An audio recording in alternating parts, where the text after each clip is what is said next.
Hello बच्चों, let's see passage 1. Passage 1 talks about the Indian Constitution's part 1, Article 1 to 4, lays down the foundational framework for the Union and its territory, defining India as a union of states. जो article जो part 1 है वो India को define करता है as a union of states. This unique federal structure, as explained by Mr. B.R. Ambedkar, establishes an indestructible union, unlike the American Federation, which was formed by the agreement among the state. तो हमारा जो है वो एक indestructible union है, but America का जो है वो एक अग्रीमेंट से बना हुआ है, तो वो डिस्ट्रक्ट हो सकता है. In the Indian context state does not possess the right to secede, emphasising the individuality of the nation. तो मतलब इसमें ये है कि एक जो नेशन है वो अपने आप को सेपरेट नहीं कर सकता है पूरे नेशन से, क्योंकि एक जो हमारा नेशन है वो इंडिविजिबल है, मतलब डिवाइड नहीं हो सकता है. Article 1 distinctly categorizes India as a union of states and not a confederation. This terminology was deliberately chosen to signify the permanence of the union and the inability of state to break away. The phrase Union of India, अब Union of India जो है उसको refer किया जाता है specifically to states within the federal structure sharing power with the central government. However, territory of India, अब दो चीज यूज की जाती है, यूनियन ऑफ इंडिया और टेरिटरी ऑफ इंडिया. तो अब टेरिटरी ऑफ इंडिया को यूज किया जाता है encompasses a broader area including both states and the union territory as well as any other territories that India might acquire. Now let's see Article 2. Article 2 grants Parliament the authority to admit or establish new states in the Union. अब अगर new states को बनाना है तो उसके लिए article 2 में power दिया हुआ है पार्लियामेंट को.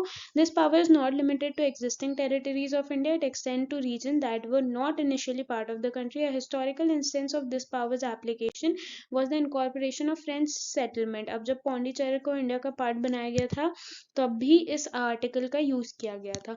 Article 3 addresses the internal reorganization of states including the alteration of states boundaries, areas and names. The process of such reorganization involves several steps. अब reorganization हो रहा है तो उसके क्या क्या steps हो सकते हैं.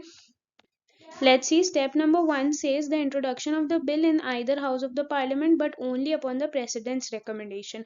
Step 2 is if the bill concerns altering state boundaries or name, it must be referred to the respective state legislature for its opinion, though parliament is not bound by its opinion. मतलब opinion लेना जरूरी है, but उस opinion पे आप काम करना चाहते हैं या नहीं, that is a choice that parliament has. Third is in cases concerning union territories, the president is not required to seek opinion of the territories legislature. This article highlights the stark contrast between the Indian Federation and the federations like US or Australia, where states in territorial integrity cannot be altered without their consent. Article 4 complements Article 2 and Article 3 by enabling necessary legislative and administrative adjustment following the formation of new states or the alteration of existing one. It also allows the modification of the first and the fourth schedule of the Indian Constitution, which lists the states and the union territories and their representation in the Rajya Sabha respectively. Significantly, Article 4 clarifies that the law enacted under Article 2 and 3 does not constitute amendments to the Constitution under Article 368 and hence require only a simple majority. तो जो Article 2 और 3 में regulations आ रहे हैं वो सिर्फ simple majority उसके लिए needed है. In summary, these initial articles of the Indian Constitution establish a robust and centralized federal structure where the Union holds significant power over the composition and boundaries of the state. This structure ensures the unity and integrity of the nation while allowing for flexibility in territorial adjustments to accommodate political, administrative, or socio-economic changes.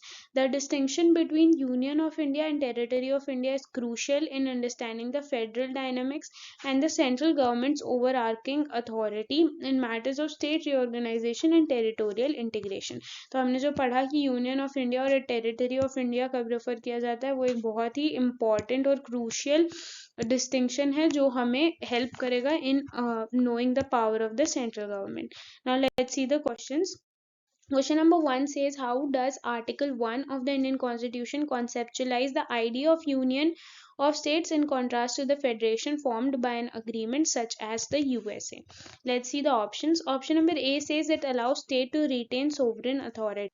Option number A is a wrong option because in our country states do not retain sovereign authority, which is contrary to the other federal structure, and hence this is a wrong option. B says it implies a loose confederation of the states. This is again a wrong option because we have already studied in the passage that it is not a loose confederation. Instead, it is a union of the states. C says it signifies a union formed by the alter aggregation of states. Option number C is also a wrong option because it signifies an consensual aggregation, but that is not the case with the Indian Union. D denotes a union where the states have no right to secede. This is absolutely right option. We have already read in the passage that the states in under the Indian Constitution do not hold any right to secede, but are bound by the integration of the Indian Constitution. Let's see question number 2. It says under Article 2, the power of Indian Parliament to admit or establish new states differs from the power under Article 3 in which of the following ways. हमें बताना है कि कैसे article 2 is different from article 3. Let's see options. A says article 2 allows alteration of existing state, whereas article 3 permits admission of new state. Option A is a wrong option because article 2 do not allow the alteration. That is a power that is granted under article 3. B says article 2 pertains only to territories outside India, while article 3 deals with territories within India. This is also a wrong option because these are the powers which are not limited to territories but are given to the parliament, and hence this is a wrong option. C says article 2 deals with admission and establishment of new states, whereas article 3 pertains to reorganization of existing states. This is a absolutely right option because when we see article 3 has established a procedure or a step by step guideline for seeking the opinions in case of reorganization. Article 2 deals with the admission. D says article 2 requires consent of existing state, unlike article 3. That is again a wrong option. Let's see question number 3. It says the referral of a bill to the state legislature under article 3 when altering state boundaries or names serves what purpose in the Indian legislative process? Let's see options. Option number A says it is mandatory step for the president to pass the bill. Option number A is a wrong option because it is not necessary or mandatory for passing of the bill. B says it provides a mechanism for state to veto changes in the boundaries or the name of or the name. This is again a wrong option. It is not a veto change. C says it is a procedural formality with no binding effect on parliament's decision. This is absolutely right option because when the bill is being referred to the state legislature, it is for merely seeking an opinion from them, and this opinion is also not binding on the parliament. If parliament wants to follow this opinion, they can follow. If they don't want to follow this opinion, they can very well not follow this opinion, and hence this is merely procedural formality with no binding impact. D says it allows state legislature to propose amendments to the bill. Again a wrong option. They can propose, but whether this opinion will be accepted or not is totally on the parliament.